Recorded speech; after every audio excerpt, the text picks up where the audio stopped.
l'action non violente est plus importante.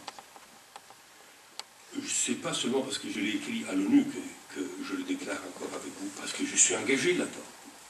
Je dis aux jeunes Syriens, il y en a ici une fille qui a été dans l'engagement pour la non-violence, sur le terrain, à tout prix, couplée d'un engagement humanitaire radical, au risque de sa vie, parce que c'est interdit de s'occuper des blessés, des gens qui sont dans les besoins, s'ils sont dans les zones liées à la résistance.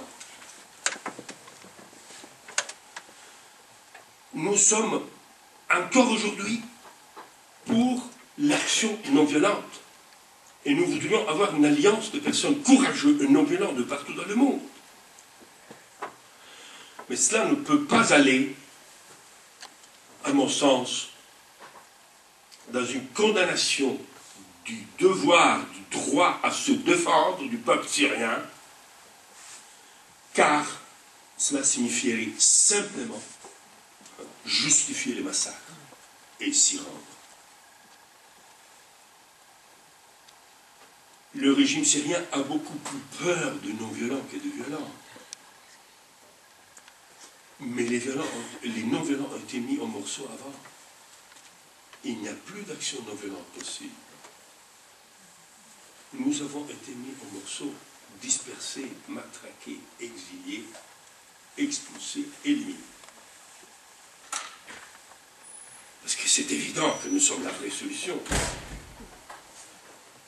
Et nous avons besoin de non-violents maintenant, partout où il sera possible, parce que nous avons un immense besoin de non-violence tout de suite après la chute du régime, pour travailler à la réconciliation d'une société déchiquetée,